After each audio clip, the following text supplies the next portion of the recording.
Hey Daryl, I'm over here at LinkedIn San Francisco. Such a long day that I'm actually at LinkedIn Sunnyvale. But here's your lesson video.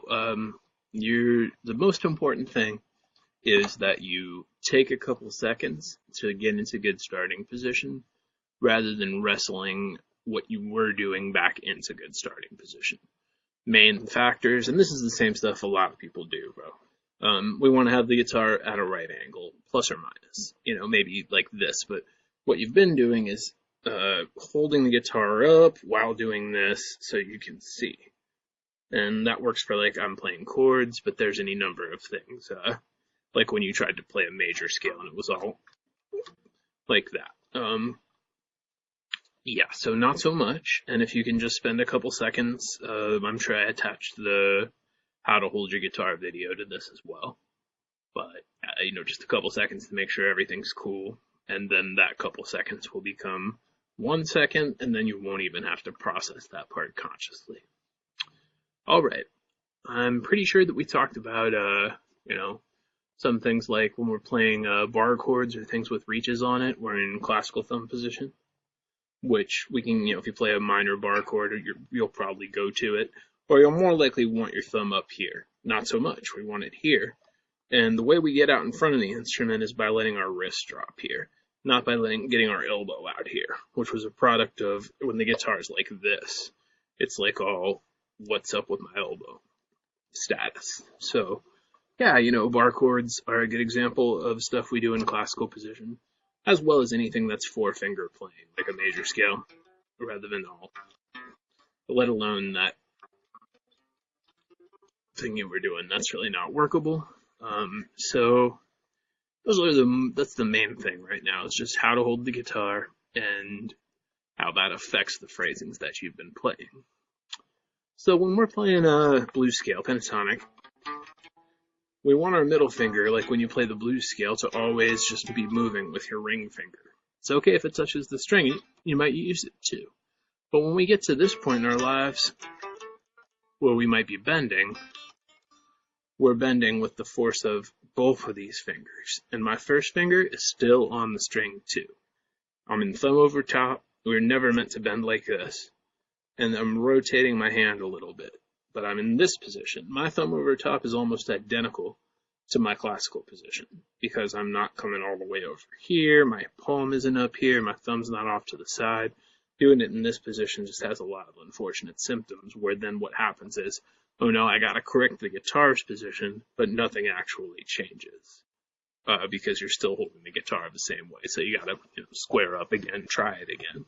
So yeah, we don't just always use our pinky in that position. If we're playing, we sure do. But when we're digging into blues riffs, it's obvious how to do it here and here.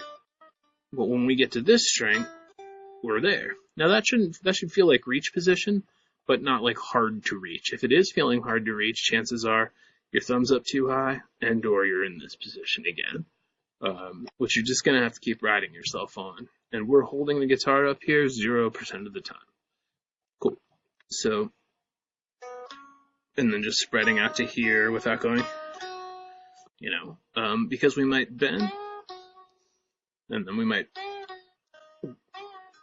So yeah, that's how we play. That's why you see everybody doing that. A jazz guitarist would be given the instructions, use 4 fingers, but then swap out your pinky for your ring when you do a bend,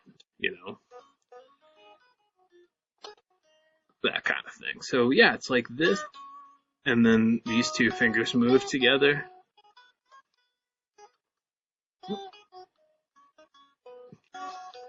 So yeah, there's occasion to use our pinky and not so much. Your main problem is going to be slipping back into using other positioning. And man, I don't even remember if we went over any material. And if we did, please let me know. And I'll make sure we get back on it. But those are the main things you're working on right now.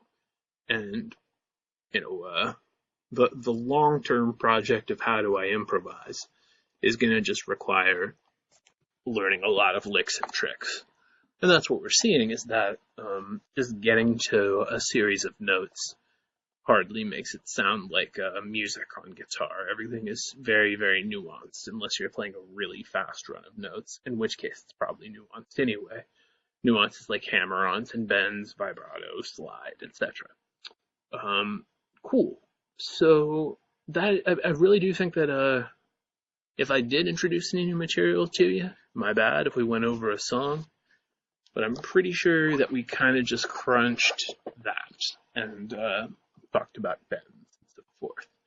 So there you go. Go with God. I will see you at your next lesson, and please let me know if you need any more guidance. The hardest part of getting decent on an instrument and making progress, and for that matter, any really complicated skill set, is realizing that you have to keep restarting and not only adding new things, but rethinking what you've been doing the whole way, or accept a very limited approach.